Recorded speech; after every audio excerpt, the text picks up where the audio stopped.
ago. This man took it upon himself to organize the best way he could as many people as he could possibly attract to this presentation. It was through literally our best friends in the whole world, Betty and Mario.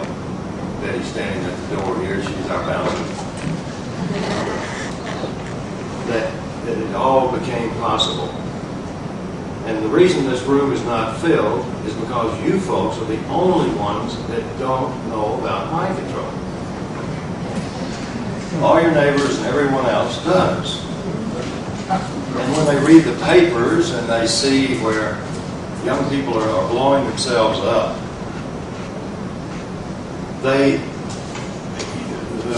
what you can imagine is what would possess someone to lose their ability for self-preservation. And I ask people all the time in airports, restaurants, whenever the opportunity prevails, wonder what it is that these people are thinking about when they blow themselves up. My goodness, I'm really surprised at the answers. Because in 1990, when I presented this information to members of Congress that I personally knew, and again in 1995, when we presented our case to before Congress, after being stopped in the open court when the judge declared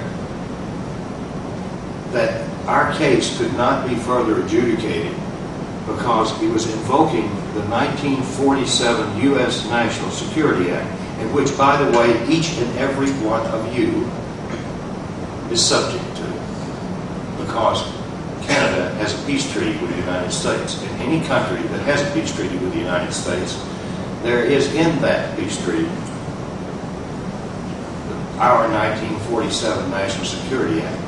So if the CIA decides to come in and abuse you and torture you out of your mind like they did at the Allen Memorial Institute by the founder of the American Psychiatric Association, Dr. Ewan Cameron, there's nothing you can do about it. Nothing. The cases were finally settled against the CIA a couple of years ago after practically every one of the litigants had died. The litigants received $50,000 for their minds and their lives, and that money wouldn't even begin to pay for the class action lawsuit. For those of you who wonder where mind control came from, it's an ancient form of mental manipulation. Traumatic mind control, or trauma-based mind control, is as old as mankind's existence. They have found drawings in caves that are thousands of years old that depict the exact formula for torturing someone out of their mind and taking complete control of them for the rest of their lives. In the Egyptian Book of the Dead, there's an accurate and 100% complete formula for the control of another person's mind. Of course, it's trauma-based. Heinrich Himmler was assigned by Adolf Hitler to research the families that were multi-generational, for all intents and purposes, Satanists, who had incestually abused their children, exposed those children to blood rituals, and those children had developed some extraordinary abilities. They had, well, we all have photographic memories. I don't have enough film, but had I been tortured, I would have. They had photographic memories. they had eye-hand coordination where they could point and shoot. So you can see how the implications for becoming a perfect soldier there. And of course, photographic memory would be an excellent spy. The surprising things that were happening that Heinrich Himmler had discovered. Welcome, folks.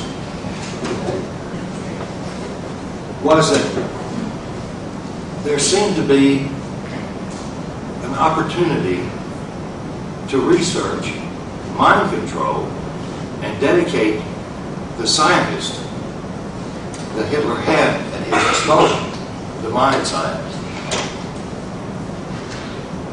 And he was not really concerned with producing an atom bomb, because Adolf Hitler believed, and rightly so, that if he could control the minds of his appointed politicians for his New World Order. And by the way, Caesar was the first one to use that term, New World Order. Then Adolf Hitler, then George Bush Sr., and every president that followed. So, those of you like Vern and myself, I'm sure many of you in the audience have used that term, New World Order. In the early 90s, people looked at you like you were some sort of conspiratist. Then George Bush Sr. announces it on international television, and no longer were we considered conspirators. Or, I don't think I ever received an apology. I know Cathy didn't from anybody. And believe you me, we have many people tell us that's nonsense. But mind control was going to be the super weapon of the future in Hitler's belief. So after the war, the Second World War, the United States in 1947 persuaded Harry Truman, which I still believe was one of the best presidents the United States ever had, persuaded Harry Truman that if we, meaning the U.S., didn't import these Nazi and fascist scientists who were supposedly rocket scientists to the U.S., then the Soviet Union would get them.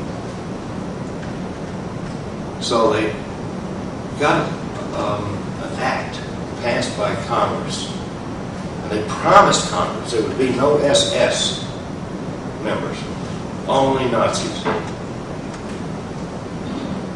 That was the first lie. Oh, and by the way, that same year, in 1947, the CIA was born. Ironically enough, the 1947 National Security Act. And every peace treaty with every country that the United States had was rewritten, so that every person in those countries would be subject to the U.S. National Security Act. So the U.S. could do anything they wanted to any member or any citizen of any country. And there was no way those people had any way to adjudicate it in a court of law. They had no way to protect themselves. And so, it has become a law that most people are not even aware of. In 1947, this project, Paperclip, was the super secret project that the CIA was responsible for. And it ran some 44 years. They moved the families and these scientists, some 900 scientists, supposedly all rocket scientists. 700 plus of these scientists were mind scientists, and they were placed in the U.S. universities corporations in a holding pattern until they could figure out what they were going to do. So by 1952, a CIA operative, field operative, who was in South Korea, released a news item through UPI, United Press International, that included a term that no one had ever heard: brainwashing. They said the Chinese were using a technique called brainwashing, and that they could take a soldier and send him back to his troops or send him back to his country. And that soldier would have a complete and absolute utter disgust for his own country, and he would have 100% allegiance to the Koreans, in this case, North Koreans, and or the Chinese.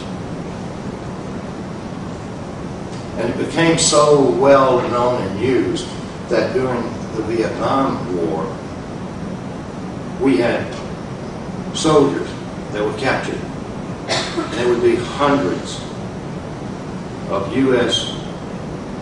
and other countries' soldiers captured in these prisoner of war camps, horrible conditions. They would only have one or two soldiers, one or two North Vietnamese soldiers or Chinese soldiers, guarding hundreds of captured U.S. and other nations' soldiers. And no fences, by the way. No fences whatsoever. They didn't need them. So the CIA put it out into the press that mind control or brainwashing had become a way that our enemies were producing the perfect soldier, the perfect spy, and they could control anyone's mind. They didn't talk about politicians, of course. Mind control had come into reality in a mass way. It was becoming systemic. Cults, many religions, all governments, all militaries, and all espionage agencies were applying what the Heinrich Himmler studies had proven about if they could find children who had gone into adulthood, who had been sexually abused and psychologically abused and traumatized, particularly before their brain had even had a chance to form, before age 5. They could create anything they wanted with these people. So around 1953, the United States government began testing every child in every school, be it public or private. They had to be tested. Those test results went right back to the government. They were supposedly IQ tests, masking the true purpose, which was to determine which people would be the future recruits for the intelligence community, for politics, and of course, for other government jobs where robotic mind control would be effective.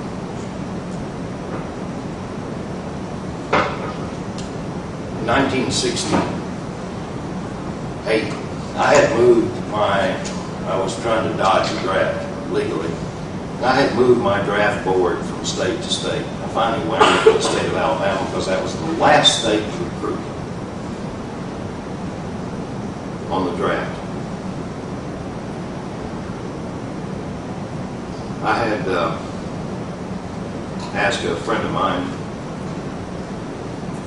and a family friend, I should say, who was a doctor, to write me an excuse saying I had problems with alcohol.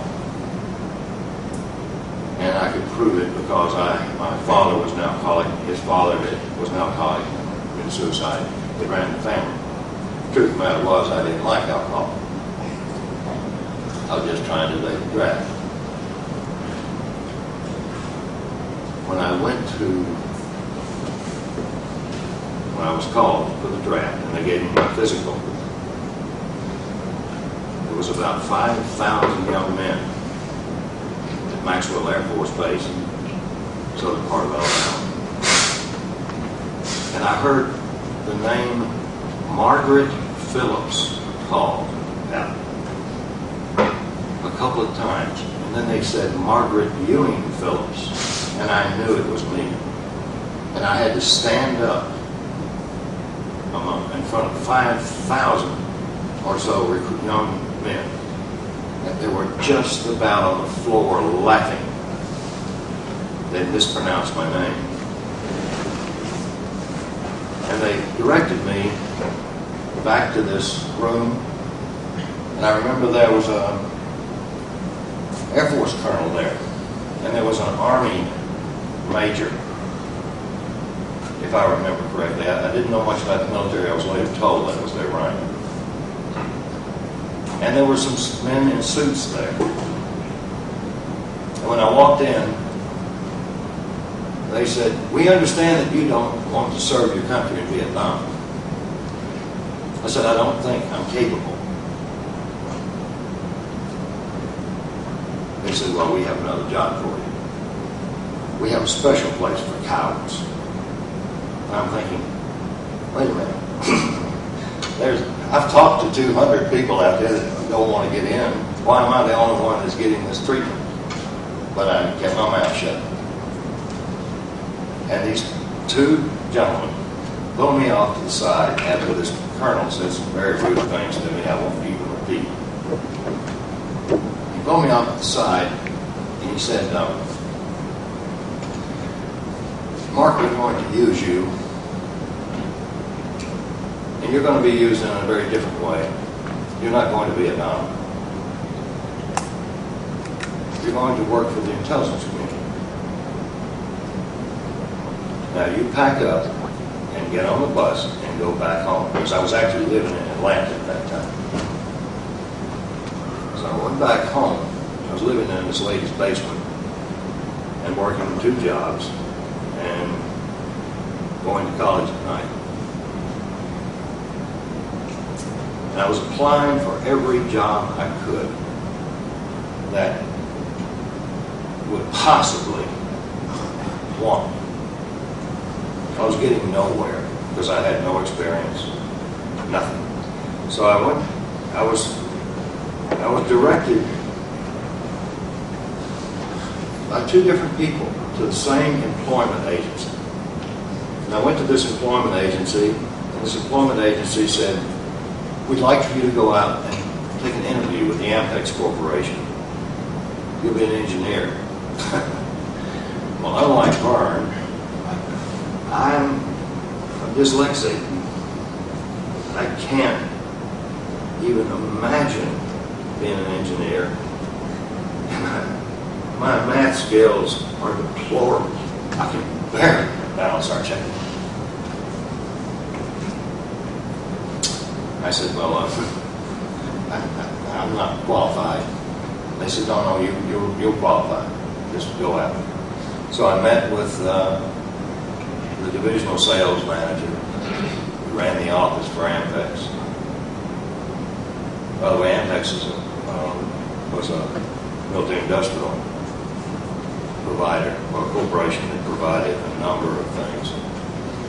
They invented the instant replay. They invented or reinvented magnetic tape and video, audio equipment, instrumentation equipment. And they had huge contracts with NASA and the military. I sat down after filling out the application, leaving practically half of it blank. And this man was looking at me and he was asking me questions that weren't really applicable to engineering. He said, I'll give you a call in a day or two. He said, and then we need to test you. You'll see our company psychologist first. And then if you make it through that testing, you're going to see our company psychiatrist. And if you make it through that testing, you're going to see a government psychologist and a government psychiatrist. This went on for almost 4 months. And there were over 200 other people that applied for that job that were highly qualified. And I seemed to be the only one. I was given the job. And they were actually paying me for taking my days off. They told me, they said, you know, what are you making, you know, on your 2 jobs? So I'm going to lose those 2 jobs. So they were actually paying me to go in and be tested day after day after day. As many as 4 days a week, just going through batteries of written tests. They had nothing to do with engineering. They had something to do with the way I thought. It appeared to me they were looking for something or someone who had the capacity to keep their mouth shut. After getting through the first two rounds, I got through the next rounds, and then the fellow that was the divisional manager called me in. He said, "You're hired." I went from earning about $4,500 a year to earning almost $18,000 a year, and I was given a brand new automobile, and I had nothing to do. And then one day, they called me, and my boss called me in, and he said, "You're going to be going to Washington. He said, you've got to undergo some training." He said, "You won't be in Washington, you'll be in the state of Maryland, and you'll be in the state of Virginia." I went through exhaustive training. If any of you have seen the movie The Recruit, they'll give you some basic idea of what I went through. I was well prepared to become an active part of the intelligence community, working in espionage and counterintelligence. I was not glamorized my job. I was a bag man, literally, for taking file, films, and tapes from places like the Yerkes Primate Center in Atlanta. They have another one in Denver. From Sanford Research Institute, Berkeley campus. Mental institutions, both federal, state, and even county. And federal and state prisons. I worked only to ensure that the file, films, and tape, and the ones who were there were not speaking of anything that they saw or anything that they did. What I saw was 100% benevolent. And one of the doctors that I later worked with at NASA, he pulled me off to the side. He said, "Mark," he said, "isn't this the most exciting thing you've ever seen?" I said, "Yes, it is." He said, "We're taking people with brain damage. We're taking incorrigible killers, rapists. We're turning these people into citizens who can actually be a contributing member of society. People that haven't lost their ability for emotional normalcy. They can love, they can cry, they can feel, but they do not have the problems that they had before they went into these programs. I did not see any torture. None. I didn't see any food deprivation, water deprivation. I didn't see any electroshock except for very mild stuff. You know, you could probably get one across your rug. I didn't see anything at all. And a lot of my work was associated with training apes push buttons in case we had a problem like the Soviet Union had with the rocket blowing up and losing astronauts. They were going to use apes. That's like training a 5-year-old to fly an F-16. I couldn't imagine it working, and none of the scientists really did. I mean, we had apes that could speak, they had an enormous dialect as far as using sign language. But as far as functioning in an environment where they had to do certain things upon command remotely, I doubted very seriously if that would work. So I was being exposed to a lot of mind control research in a super secret project that I had only heard the name rumored, and that was MKULTRA. The MKULTRA program began in earnest in 1952, and we offer a disc out there. This goes from 1952 to 1987. You can't get it anymore. It's been reclassified. That's the silliest thing. This looks like recovered gently. They released this thing for a short time. The CIA did.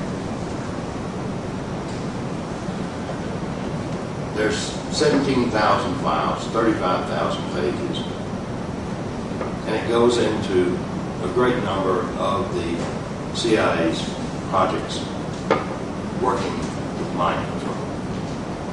Now, for something that Cathy and I were not even allowed to use the word mind control, we'd say behavioral modification, mind manipulation, or brainwashing. But to even say the word mind control in court, we were prohibited.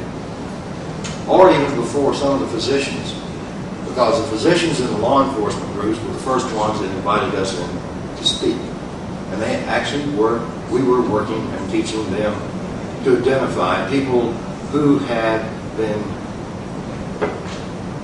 programmed, drug runners primarily.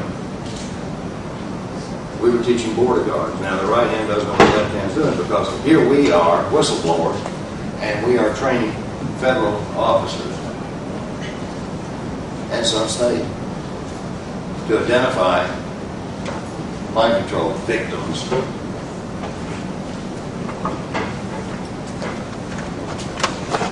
But the rest of this story, not to jump around, the rest of the story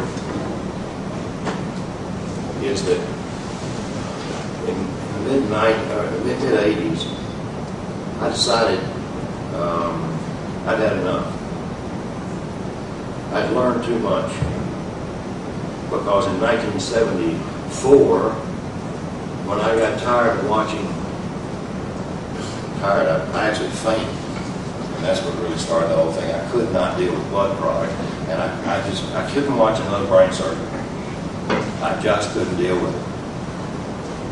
So I told him, I said, I got to do something else. I can't deal with this. I'm starting to have nightmares, and it's traumatizing.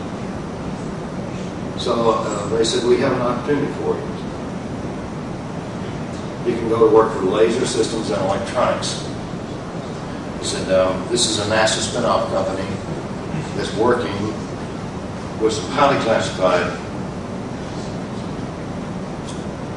behavioral modification research technologies. I was vice president in charge of sales.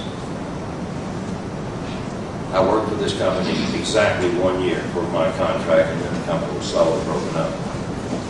They were the first ones working with General Medical Corporation, and this has been declassified, so I can tell you.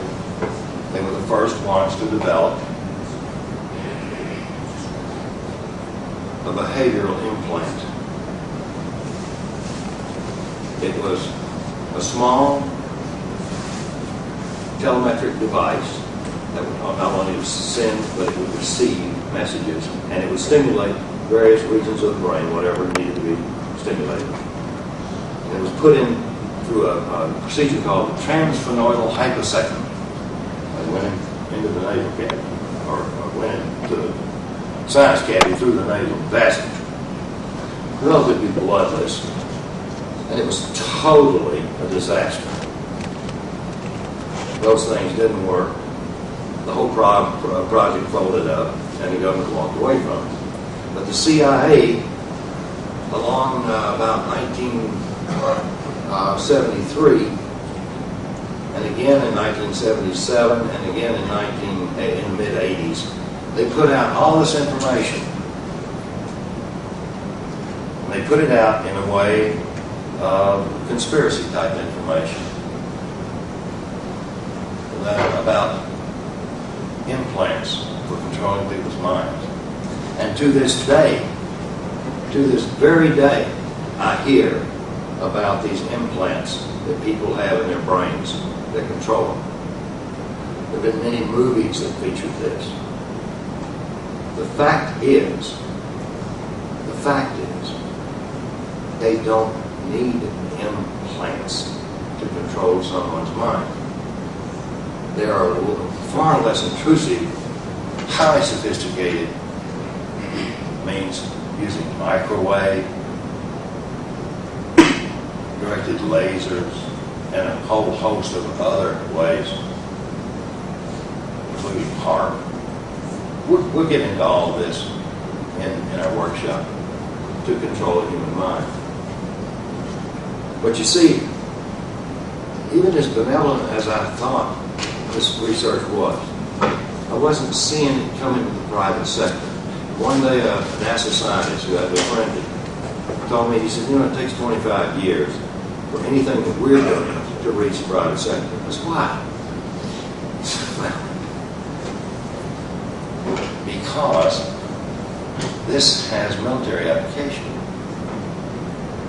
I said, he said, listen, by the year 2000, our prisons and our mental institutions will be virtually emptied. I've been assured of that. So I'm not supposed to tell you that, but I've been assured of that. Oh, wow. Wow. I was really a small part of a very important research project. And I felt proud inside. I felt pride, but I didn't like working in the medical field. I don't like surgeries. I don't feel the doctors.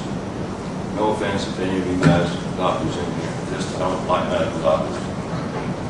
I avoid them at all costs because of their programming. So I said, listen, is there something else I can do a little more glamorous? And I had a job offer from Revlon that I thought, wow, this is too cool. I will work for Revlon. And I interviewed in New York, and they were ready to hire me, and all of a sudden, I get this offer that I can't refuse. My home originally was Nashville, Tennessee. I was living in Atlanta. And I got an offer to work for Capital International Airways. The company had been around a long time, formed in 1947. They were flying a lot of military Air Command MAC flights. They were the world's largest supplemental airline. They had, at that time, jumbo jets, big DC-8 stretches, 252 passengers, and they were flying charters all over the world. But they needed somebody with a high clearance. So I thought, I don't know why, unless because of something in the military. I didn't realize that later on there'd be a book published referencing me as a bad guy because I was working as a senior officer and vice president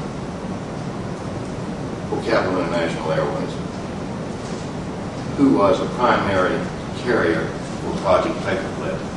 And it had been moving the families around of these Nazi and fascist scientists for 44 years.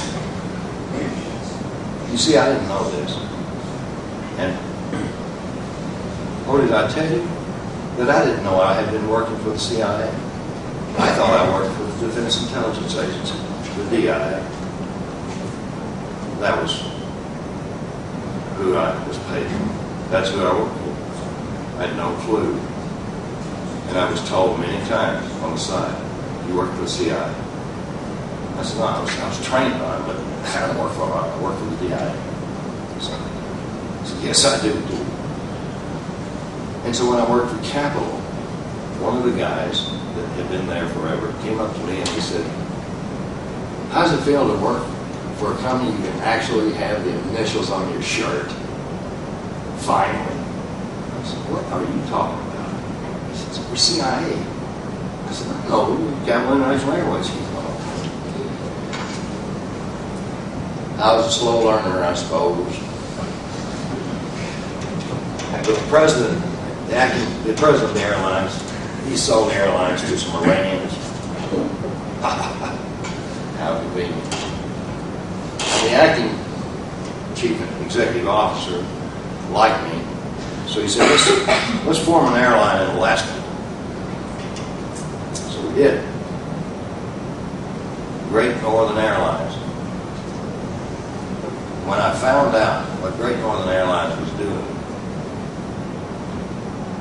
they put Wien Air Alaska out of business. And they were destroying, through a genocide program,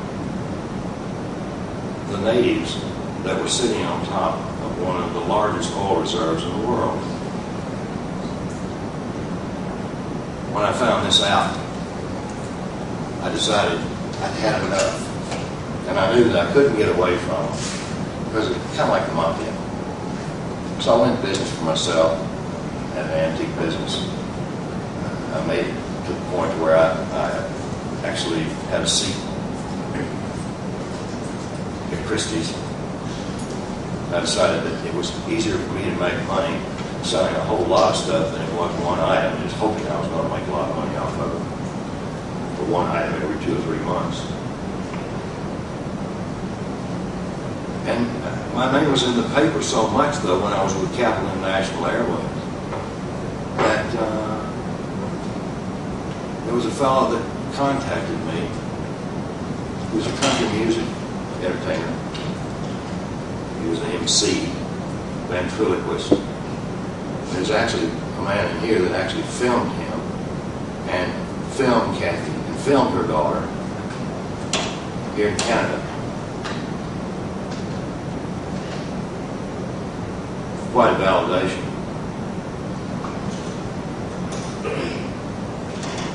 This fellow contacted me. He said, we need somebody that has your international expertise to go to Hong Kong and help form with a Korean businessman a joint venture with the People's Republic of China. We're going to manufacture large capacitor banks because the mining industry over there is overtaxed. They don't have enough energy. These capacitor banks would save a lot of energy and help their output and help the environment. So again, I thought, well, this is a really good opportunity. So I explained to this fellow, his name was Alex Houston. I said, I'll be happy to do this only if I am the president. He said, fine. I said, and you put up all the money. He said, fine. So I put the company together, the corporation.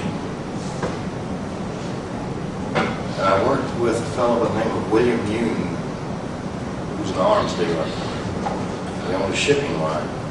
He was actually Korean. He couldn't go back to Korea because that price on his head.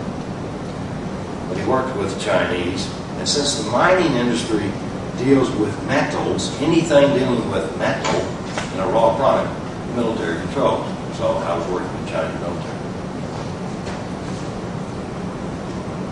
The night of the ribbon cutting ceremony in the Shenzhen province for our factory, which was enormous, was going to initially employ somewhere between 2,000 and 3,000 people.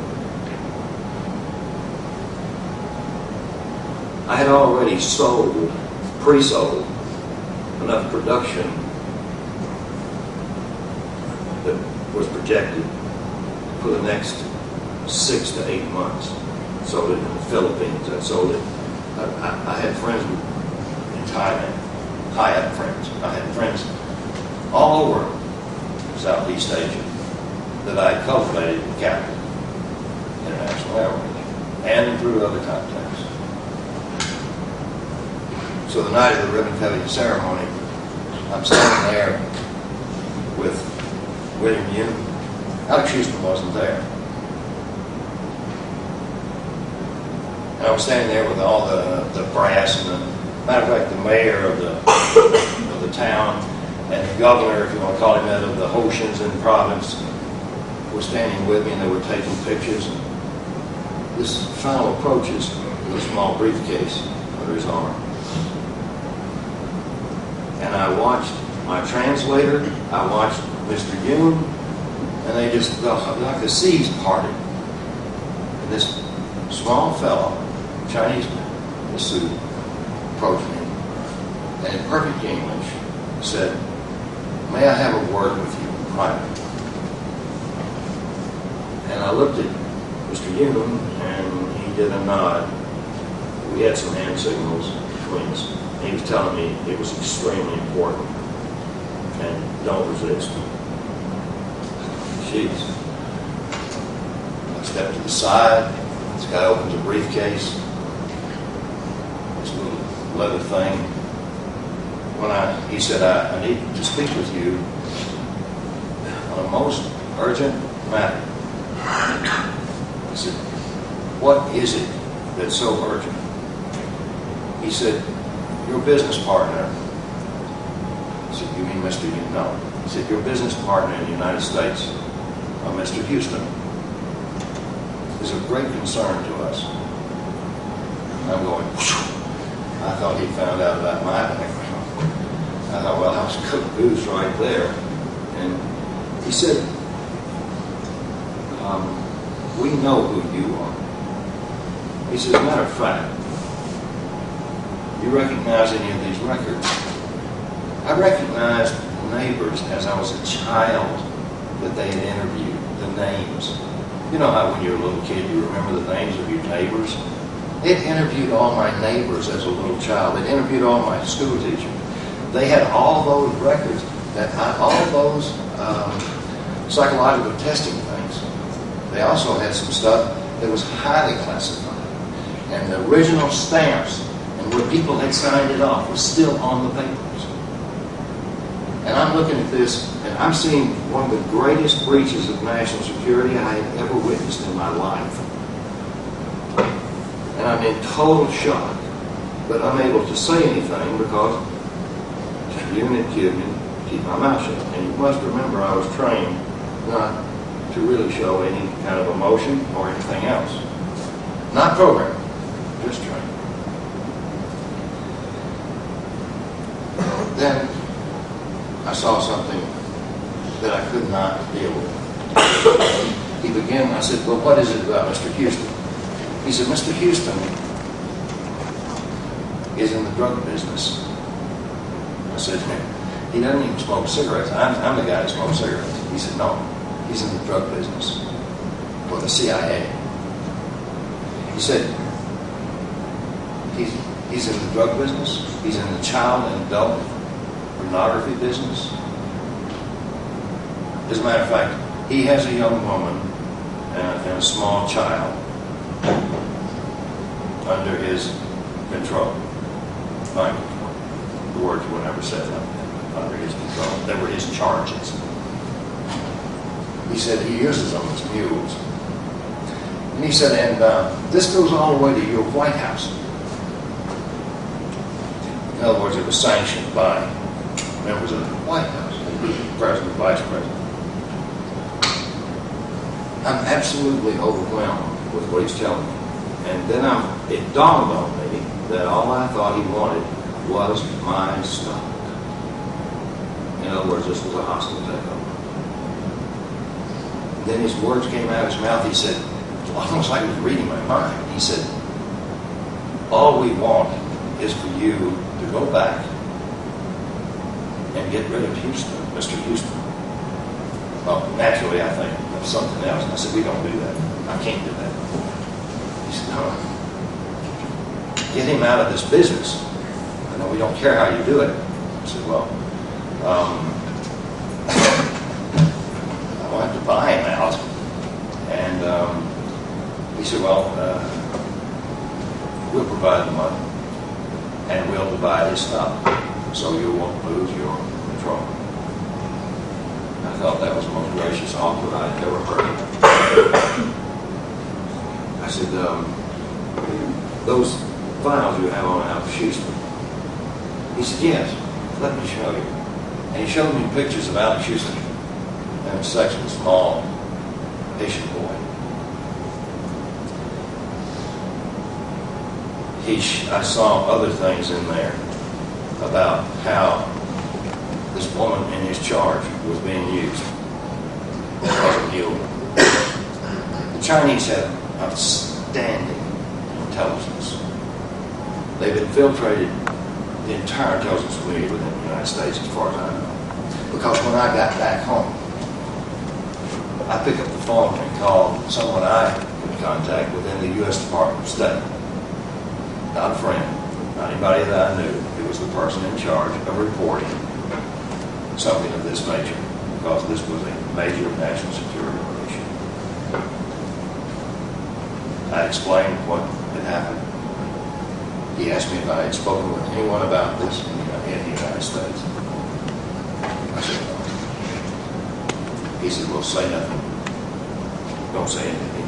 We'll get back with you in a couple of days. He did.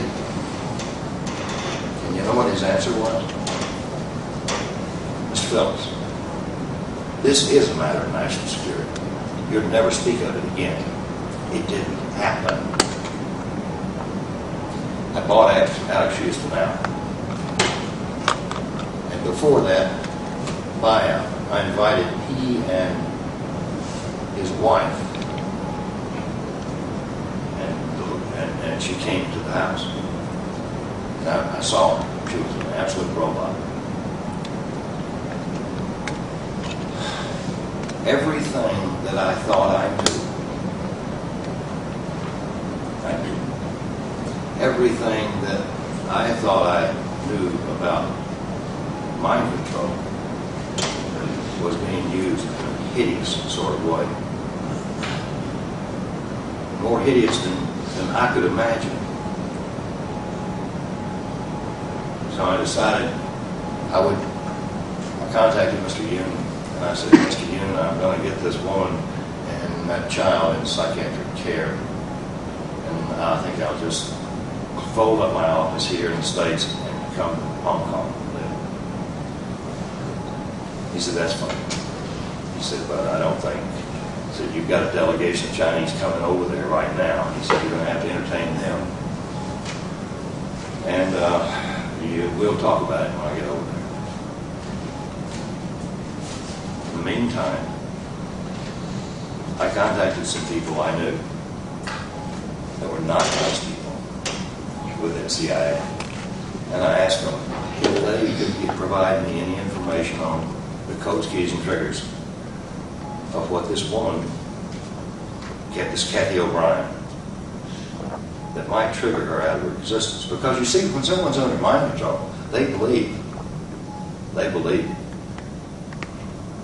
that they are in the best possible case scenario.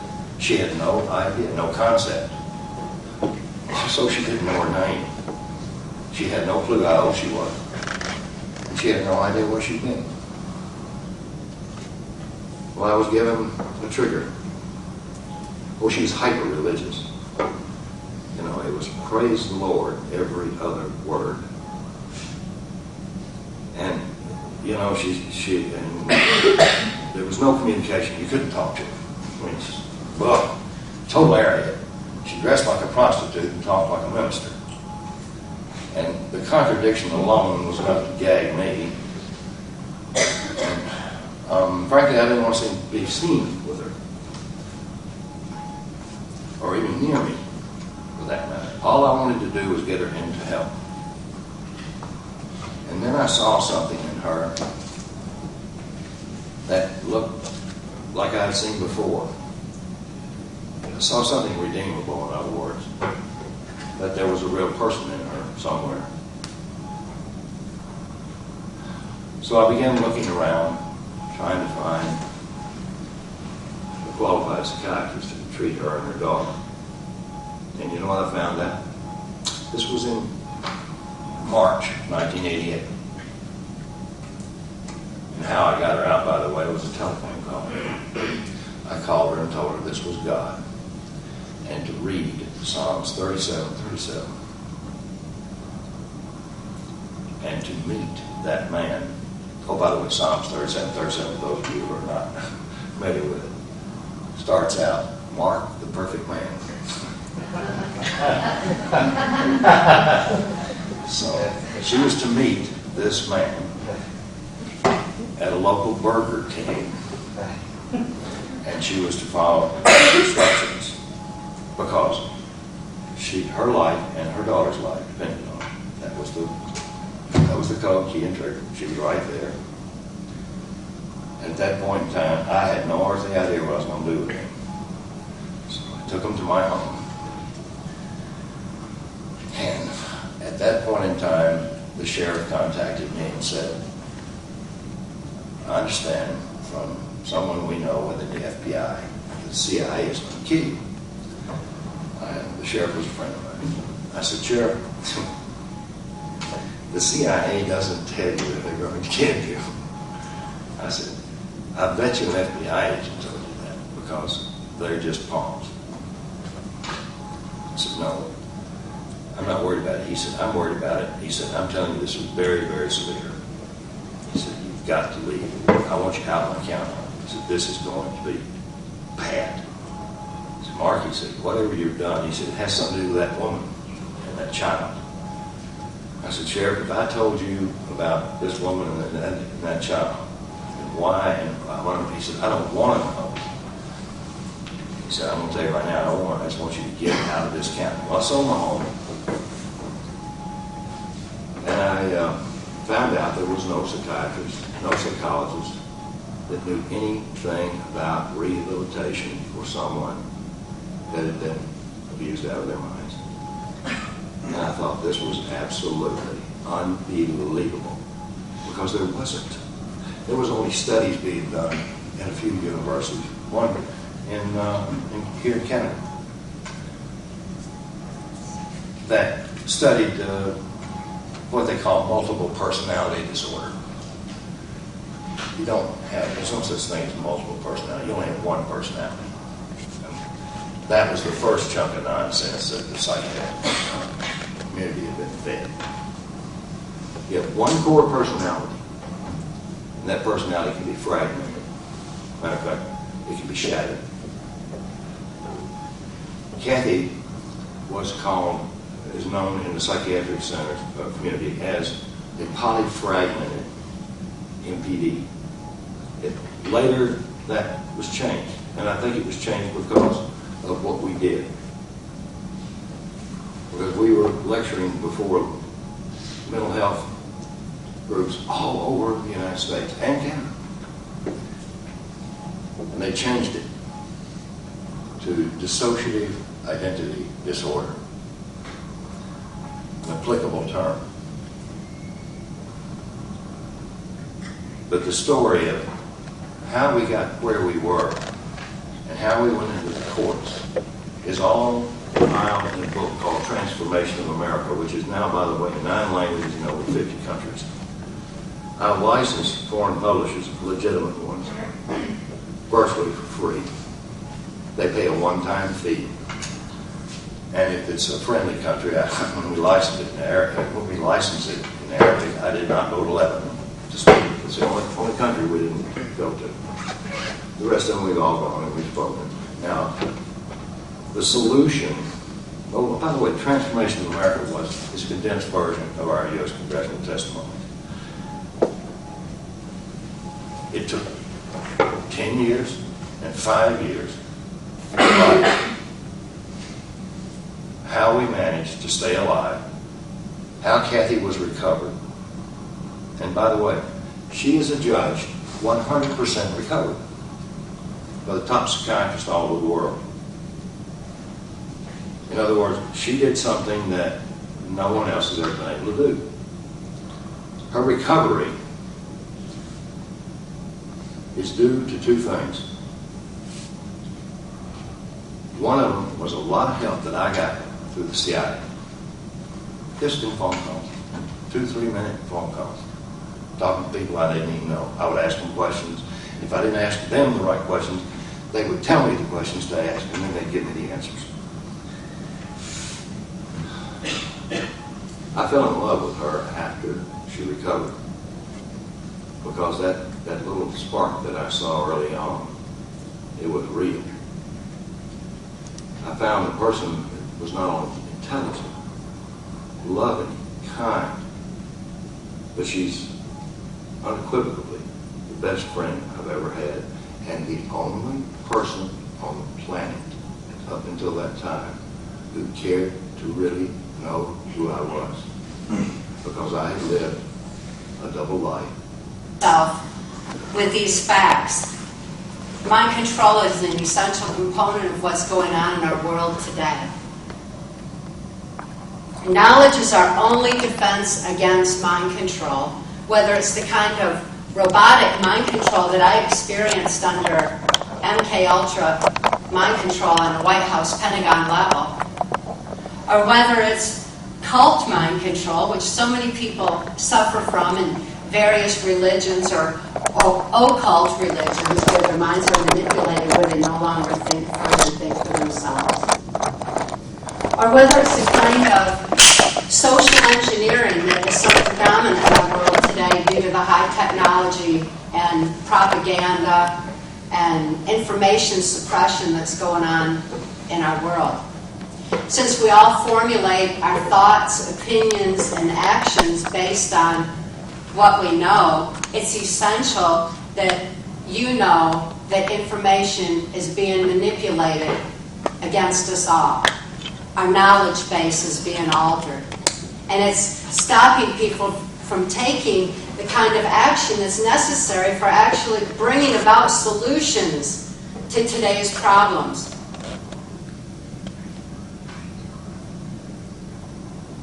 This information control is not only coming on through our medias and through the technological advancements, but it's also in the school systems and affecting our children as well. So for our own sake and for the sake of our children, for the sake of the future, it's imperative that you understand exactly what mind control is. I'm not so much interested in talking about my past, or I don't live in the past, and I certainly don't have a victim kind of mentality where I want to whine and tell you all about what happened to me, but rather it's my love for humanity and my concern for the future of our planet that compels me to speak out and tell you my experience and mind control so that it can give you a better understanding of exactly how it works, why it works, and how it's being used against us all to varying degrees. When I was just a young child growing up in Muskegon, Michigan, this was back in the late 50s, early 60s, mind control was already in full swing. Operation Paperclip had brought the Nazi and fascist scientists into the United States. Dr. Ewan Cameron was having his experiments at the Allen Memorial Institute, and the information on mind control was escalating beyond what had even happened in Nazi Germany at that time. when I was just growing up. I was born into a multi-generational incest-based family. My mother had been sexually abused, my father had been sexually abused, and therefore they were sexually abusing me. The Hitler-Himmler research had already determined that the multi-generational incest-based families, or any kind of abuse, physical abuse, mental abuse, emotional abuse, but and sexual abuse, as was my case, would create an autogenic response after 3 generations of abuse. When a parent would abuse a child, who would abuse their child, who would abuse their child, pretty soon it became an autogenic action where it wasn't even perceived as anything other than normal. And abuse was creating this dissociative identity disorder. When a person suffers from dissociative identity disorder, they're easily led and manipulated. When they're easily led and manipulated, they can be mind-controlled more easily, as was what the Hitler-Himmler research had found out. The kind of mind control that went on in Nazi Germany was significant enough to manipulate the minds of the whole population, gain control of the children's mind, the Hitler's youth of that time, and also to create a kind of propaganda hold over the whole population. These studies had advanced tremendously by the time I was growing up. Even though the sexual abuse seemed so normal in my family because due to the multi-generational aspect that had been going on for so many generations, it still wasn't a natural thing. So I developed this dissociative identity disorder, which is defined professionally as the mind's sane defense to trauma too horrible to comprehend. There's no way a child can comprehend sexual abuse. They don't understand sex. They don't understand abuse. A child doesn't understand why a parent would be causing them physical harm. And even though that at that age, due to the multi-generational aspect, as far back as I can remember, there was a heightened sexuality, it didn't preclude the fact that I endured the pain and the suffocation of my father's sexual abuse, particularly while I was still an infant. This pain and trauma from my own family, who I should be able to turn to for help, was creating a compartmentalization of memory, where when my father would sexually abuse me, the part of my brain that had dealt with his abuse would actually open up to deal with it again. It was familiar with it. It knew how to deal with it. It knew how to handle it. When I would go to school and as a very young child, I didn't think of my father's sexual abuse because that had been compartmentalized into a small part of my brain so that the rest of my mind could function normally as though nothing had happened. Again, this is the mind's sane defense against the trauma that was too horrible to comprehend. I had no comprehension for it. So in school, I wouldn't think of that. I wouldn't think to bring that to mind. When abuse continued in other directions as well, such as the child pornography that my father was using me in, then I developed compartments in my brain to deal with the pornography that I was being subjected to. He was also sharing me sexually with relatives. I mean, after all, that was a, quote, normal thing among family members. And he was also prostituting me to certain friends of his. This was his way of supplementing the family income. My father had a 6th grade education and was earning his living as a worm digger. And so he was supplementing the family income with the proceeds from the child pornography and the prostitution. This created more compartments in my brain. There was a certain faction at that time of the U.S. government that was very much interested in targeting children like myself to raise in MKULTRA mind control. Since it had been determined that the abuse would create this high suggestibility, which was primed for mind control, when Operation Paperclip had occurred in the United States, this information was taken from the Nazi and fascist scientists, combined with information that the CIA had gleaned, and also the information that had been learned by the Catholics regarding the effects of trauma on the human mind through such things as the Crusades and the Spanish Inquisition. They had already learned what would happen there. All this information was being compiled and put together in a very strong form of mind control, the MKULTRA mind control. So a local politician approached my father at that time and told him that he could receive immunity from prosecution for making and selling this child pornography of me if he would agree to sell me into MKULTRA mind control.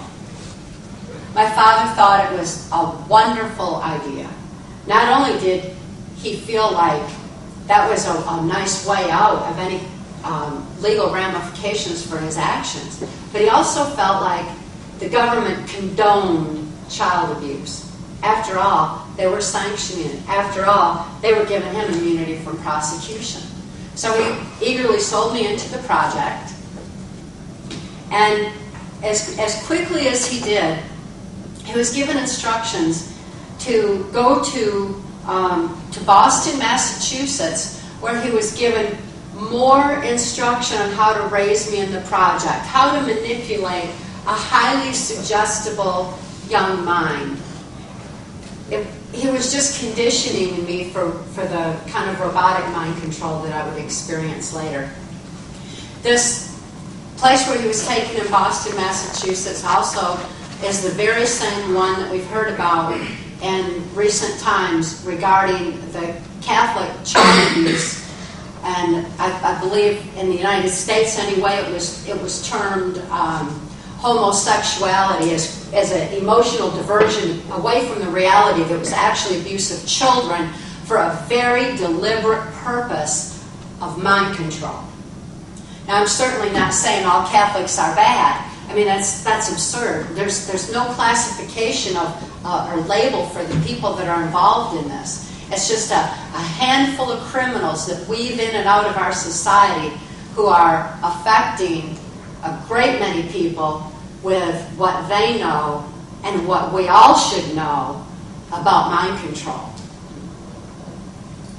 This criminal faction within the Catholic Church was very predominant in Muskegon, Michigan, where I was growing up.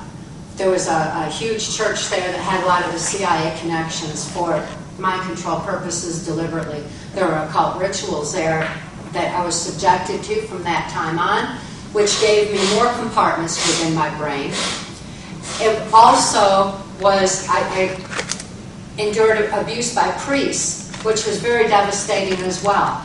Because as a very young child, that seemed so sacred, and now where was I going to turn? I couldn't turn to my parents for protection. I couldn't turn to people in my community, and now I couldn't even turn to my local church. It seemed like the whole world was involved in mind control.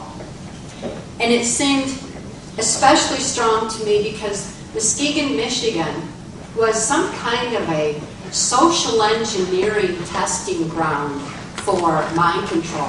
Not only from the Catholic end, but also because the government was sanctioning child abuse.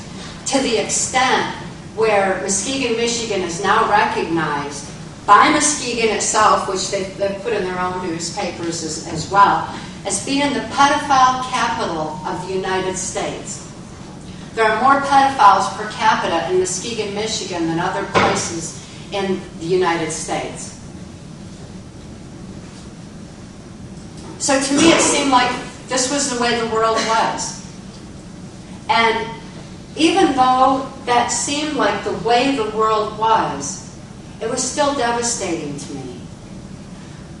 for whatever reason, I didn't inherit that multi-generational acceptance of such abuse. It was horrific to me. It seemed to me there should be some place in the world where people didn't abuse each other, where people just loved each other and took care of each other. I had strong hopes of that until I began losing my ability to critically analyze and to think for myself through MKUltra mind control. I was exposed to very deliberate means to further dissociate me from any ability to think for myself. The kind of compartmentalization that I had in my brain had become so strong that I was operating on a subconscious level through these different compartments with no continuity of thought bridging between them. I had no conscious awareness. I had no ability to reason and to remember where I had even been just a few minutes before. There was no concept of time. There was no ability to connect any of the events that were happening when they would switch through those various compartments. By not having a conscious mind to critically analyze and think things through, my subconscious mind was left wide open to be manipulated and programmed by those who were deliberately perpetuating MKUltra mind control. My father was not a main controller. He was simply my handler. And as my handler back then, he was simply following directions where to take me for programming and the various abuses that I was exposed to. He'd been instructed to take me to Mackinac Island, Michigan, which is just right there between the U.S. and Canadian borders, where the Michigan governor's mansion was located. The governor at that time was George Romney, and he was very much interested in mind control. He wanted to take the information. He was particularly interested in the occult or the religious kind of mind control. And he was bringing it into the Mormon church, which was just gaining ground at that time and just really coming on strong, because he believed that mind control on a stronger level than what the Catholics had learned, but all of the information combined along with technology would create a stronger form of mind control within the Mormon church. Ultimately, that it has increased tremendously, not only in the Mormon church and the Catholic church. There's numerous churches that are involved through various religions. But within the Mormon church, there are more recruits for U.S. intelligence than any other aspect. It's a prime conditioning ground for creating robotic compliance where there's no critical analysis, no questioning, no thought to what's going on, but only an ability to follow orders and do as told. The mind control that I was exposed to was rooted in the sexual abuse that I had, which meant that in later years I would be used to carry out sexual favors while delivering messages to and from various government leaders and for different criminal covert operations that I was used in, primarily during the Reagan-Bush administration. But at that time, I was still just a young child. My mind was being formed. And in Mackinac Island, Michigan, it was the first time that I met Pierre Trudeau. Pierre Trudeau was also actively involved in mind control. He and George Romney were sharing the information not only on the kind of cult mind control that went on in the church, since Trudeau is a professed Jesuit and Romney was a Mormon. They had a lot that they wanted to share in that area of mind manipulation, but they were also both very much interested in the education system. And I know from experience throughout my mind control victimization that Canada has been subjected to much manipulation through the school systems, as well as it has been in the United States. But George Romney was heavily involved in bringing in what was a precursor to the global education program that has dominated pretty much the globe entirely. It was in Mackinac Island, Michigan, where I also met who had become my owner in MKULTRA Mind Control, U.S. Senator Robert C. Byrd. Robert C. Byrd has been in U.S. Congress as long as I've been alive. He's the head of the Senate Appropriations Committee in the United States, which means he decides where money is going to be spent and how. And that money was being used to perpetuate this New World Order agenda, or the mind control of the population globally. He's very much interested in that particular agenda, and it's one that he was following and has for years and years. He's still in political office today. The local politician that had originally come out and granted my father immunity from prosecution continued further in his political career until he became the unelected president of the United States. That's Gerald Ford. Gerald Ford was, as his political career escalated, so too did my victimization in MKUltra Mind Control. It's interesting to note that in Gerald Ford's cabinet, he had Dick Cheney as his Secretary of State, Donald Rumsfeld as his Secretary of Defense, George Bush Sr. as the head of the CIA. We keep seeing the same handful of people over and over again who've been at this political top of this agenda for a long, long, long time. And it's time that people wake up and realize that they have no right to be manipulating us. They've only been manipulating us through the suppression of these pertinent facts on mind control that we all have a right to know. They've been manipulating us through the controlled medias that are corporately owned in order to perpetuate their oil interests, which ultimately is a significant destruction environmentally on our planet. It's inexcusable that we leave these people in power. In the United States, these people were not the least, it was my experience on the White House Pentagon level, that they are not the least bit concerned about elections, because elections are rigged. I really don't know of any place in the world where elections aren't being manipulated. In the United States, we have electronic voting, which is absolutely absurd. All they got to do is computerize the results. And when Bush Jr. was selected and put into office, it was even released 24 hours ahead of time that he had won the presidency through one of the major medias in the United States, because this was all already pre-planned. It's widely known now that by the people of the United States, they didn't elect him.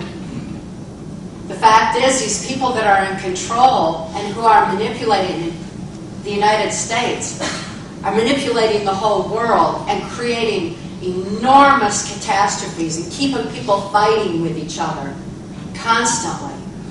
And the wars and the horrors that are going on are creating a trauma base for us all. They know that when people see the kind of horrors and traumas that are going on in our world today, that they're more easily led. It's natural for the human brain to be more suggestible at a time like that, where the conscious mind just it's hard to even grasp it. So the subconscious mind is more vulnerable to manipulation. And it comes right on through the media at a time like that to tell us what to do, how to act.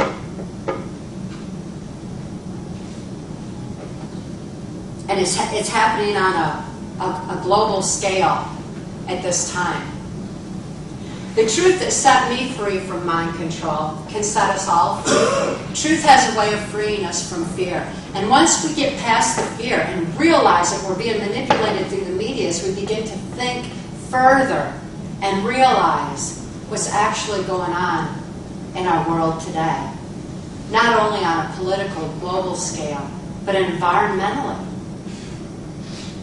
Within our own societies, our own communities. Maybe even in our own churches. My experience in MKULTRA mind control was extreme, and the details are of the various operations that I was used in, including numerous operations associated with Canada, are in Transformation of America, as well as Access Denied. Transformation of America was the deprogramming of my victimization that was actually testimony to the U.S. Permanent Select Committee on Intelligence Oversight. It's all the details and the facts, just the harsh facts. Whereas Access Denied provides solutions and offers much healing information on how I recovered my mind and my memory of what had happened all those years in MKULTRA mind control. Because without conscious thought, I had no conscious awareness. Without conscious awareness, I had no memory of what was going on. I was totally amnesic of years and years and years of my life. I didn't know how old I was. I didn't know my own name at times. I didn't know where I'd been. And I certainly didn't have an ability to hope anymore that there was some place in the world where people didn't abuse each other. I had lost that when I was thrust into the project. One of my last free thoughts that I had prior to losing any ability to think for myself was that I would be a nun.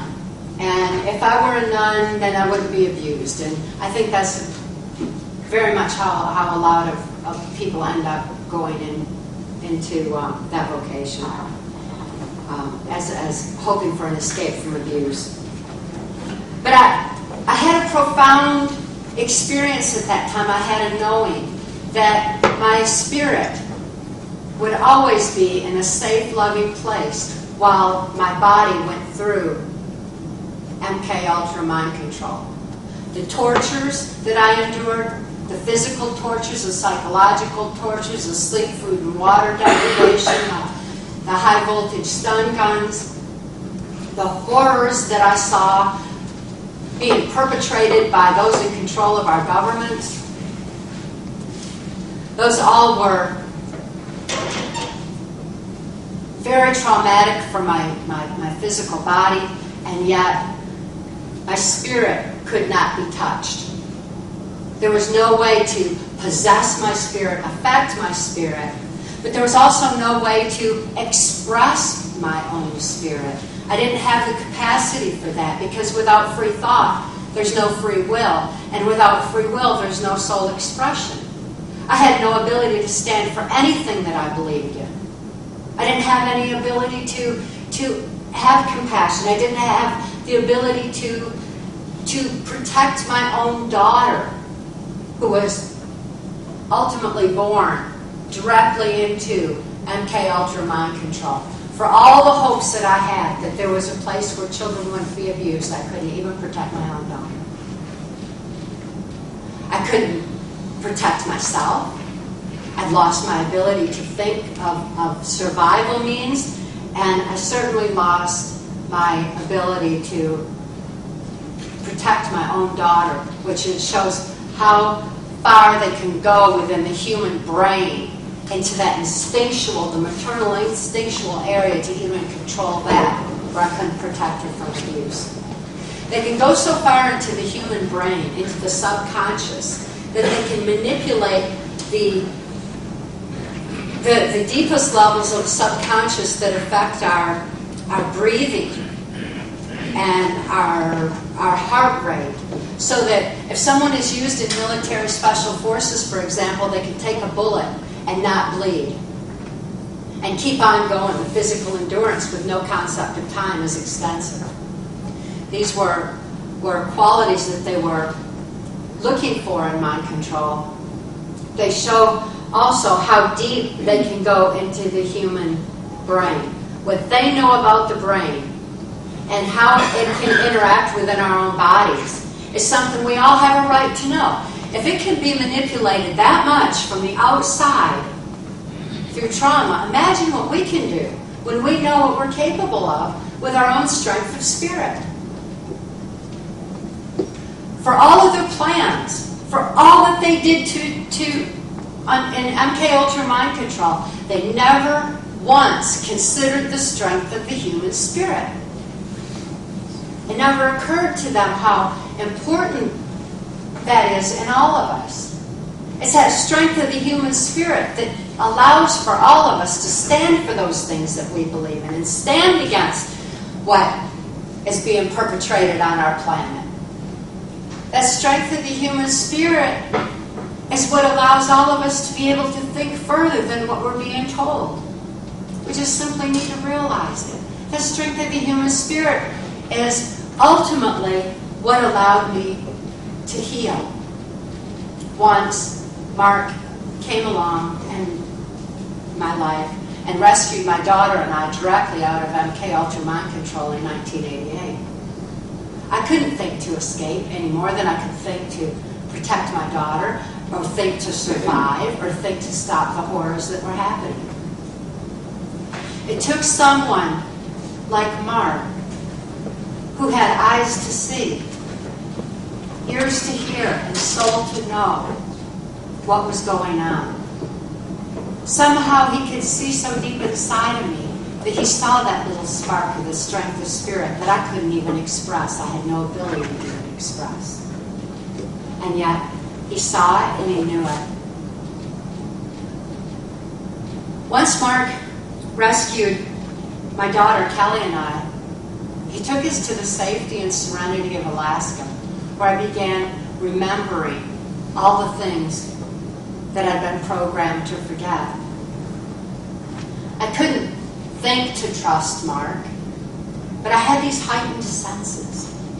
Because when a person can't think, they develop other senses, as though I'd been blasted into other parts of my brain. It's kind of like how when a blind person has heightened hearing, or there's other senses that come into play to compensate for what we lack. Since I couldn't think, I had a bunch of senses that came into play that had been heightened. And I saw how animals trusted Mark. The animals had an ability to sense and to know in the same way I had an ability to sense and to know. And I thought that maybe I died and gone to heaven. I thought maybe he was an alien. It wasn't anything that I had ever experienced before in life. It was the kind of caring and gentleness and love and compassion that he exhibited. The very fact that animals trusted him was astounding to me, because the people I knew abused animals.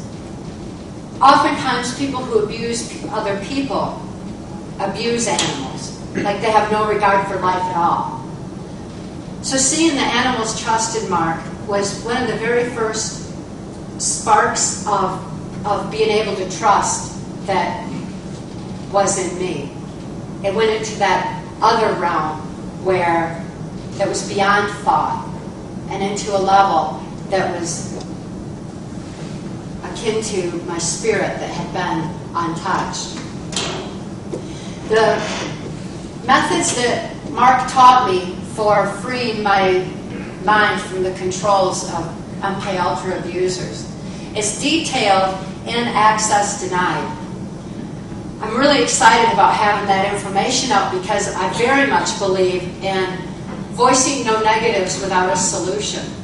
And Access Denied provides solutions as well as the pertinent facts on mind control that will ultimately give us all the ability to be able to think further and free ourselves from the kind of fear that's going on in society today through the medias.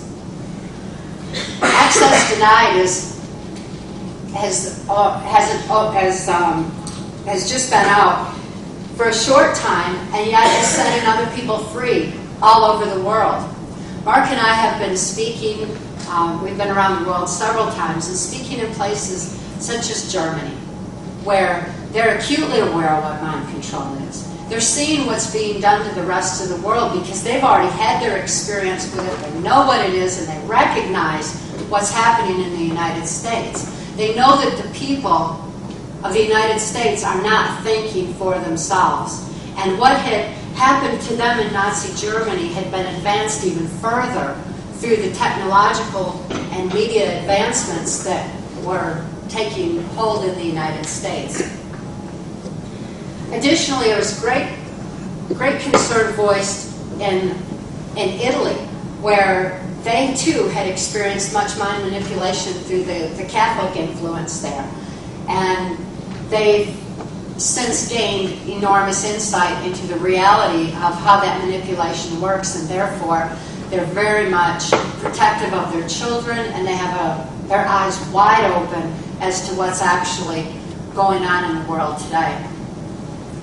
As Mark and I traveled around the world, it was really easy to see that the people that we were reaching were like you all, and they were people within the various governments. They were people on levels of intelligence, people who were exposed to mind control in their own circumstances, like through the military special forces.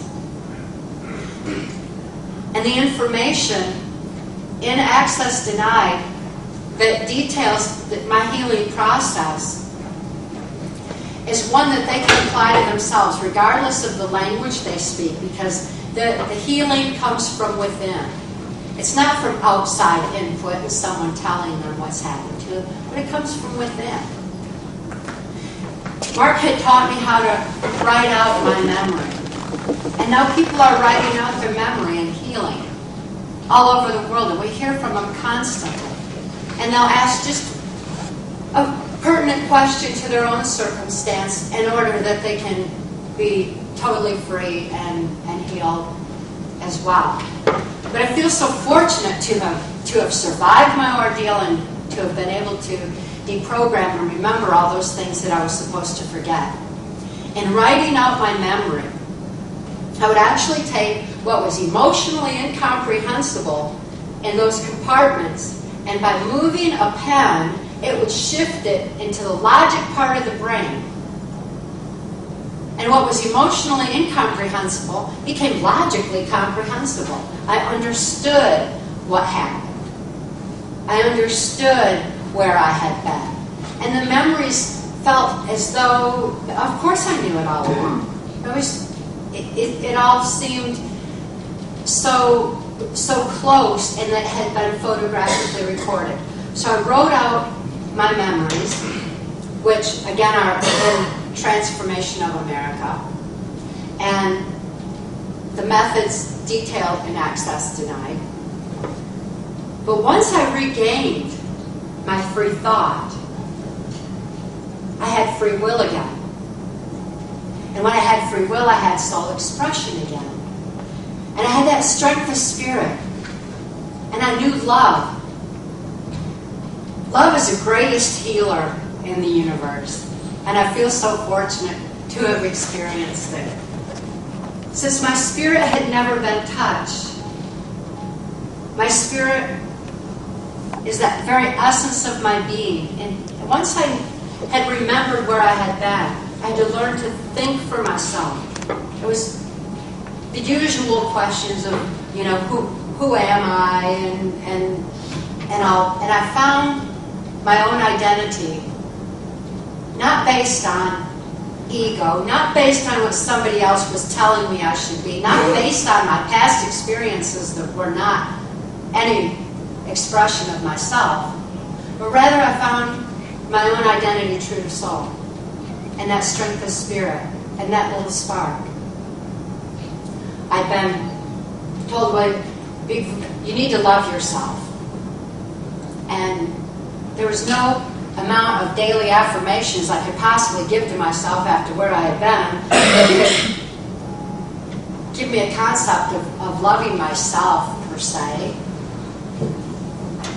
And I found that by simply living the love that I am, the love energy, that strength of spirit, simply by living that, pure, without society's influences, gave me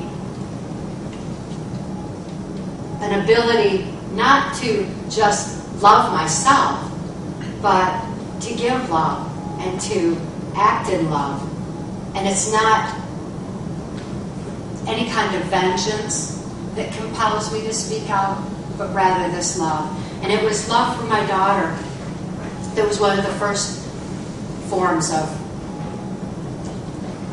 expression of that love that I had. Because Mark and I were literally dodging bullets when he rescued she and I.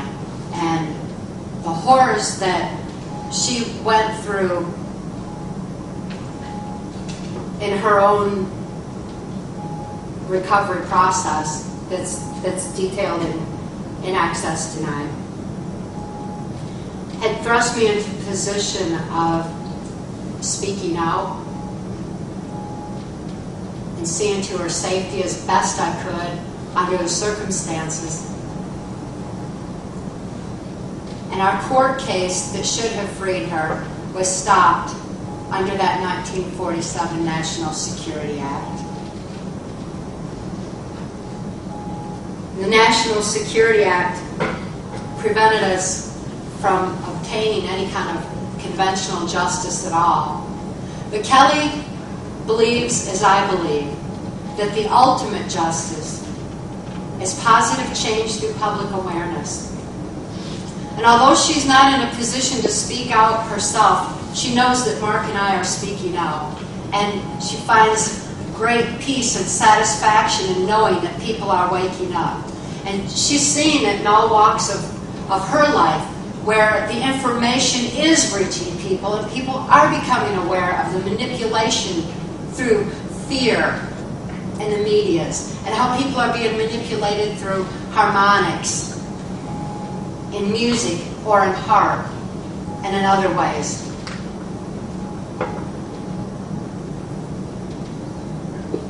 Kelly's experience in mind control was vastly different than mine because hers was technological, whereas mine was trauma-based. Nevertheless, Kelly was blasted into those other parts of her brain the same way that I was. Now Kelly is in a position where she cannot think to do anything that's not emanating from her strength of spirit. She can't think to hold a 9-to-5 job. But she can do anything that she feels in her heart and in her spirit to be able to do.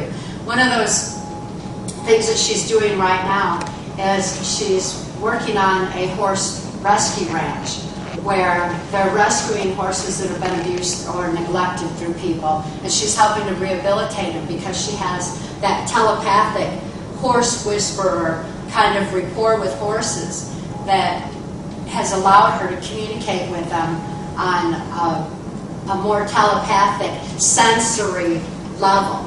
And she's having wonderful success in that way, and as these horses become healed from what they went through, that to her is very rewarding and healing too.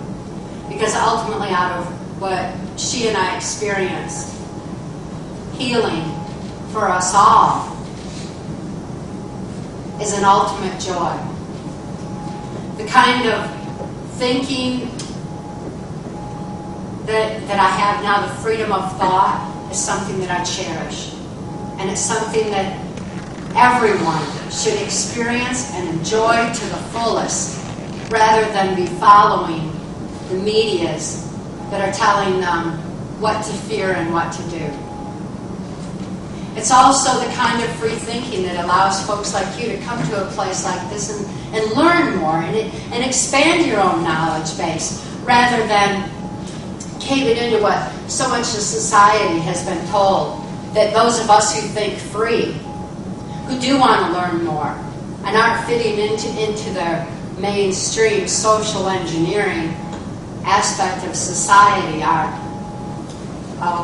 conspiratists and, you know, just all kinds of terms they like to put on us to make us feel like we're not normal. Of course we're not normal. We're way better than that. We have the ability to think free and to think for ourselves.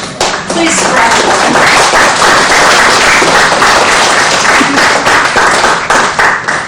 Thank each and every one of you for coming out tonight, and we hope to see as many of you as possible that can come to the workshop, because it's going to be interactive.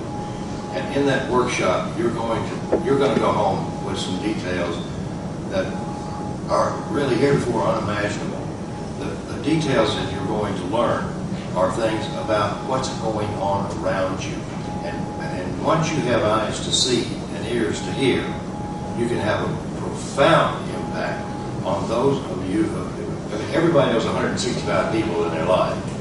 And if you infect as many as 3 people in your circle of friends and loved ones with this information, from a position of comparative analysis, in other words, they can see this, they can see that within their own, I mean, even the news, they'll quickly understand what we're talking about is the worst scourge upon mankind, and that's mind control.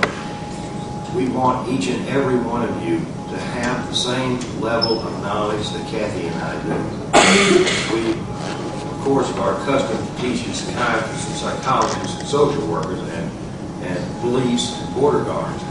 But we also have found that working with them, it's a very rigid type of thing, whereas working with the general population, particularly in foreign countries, in workshop, it has been the greatest reward that Cathy and I have ever had, because we get to interact with everybody, and practically everyone in the workshop has a positive contribution just through their questions. I had a young man ask me a question outside just a moment ago, which is extraordinarily important, that I hope somebody asked in this workshop.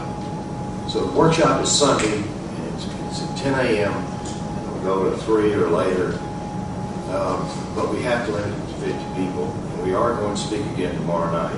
So those of you that can attend the workshop, we strongly urge you to do so. And again, we deeply appreciate each and every one of you coming out, and we appreciate those of you who did the best you could to encourage others to come out. We thank you from the bottoms of our heart. Good night.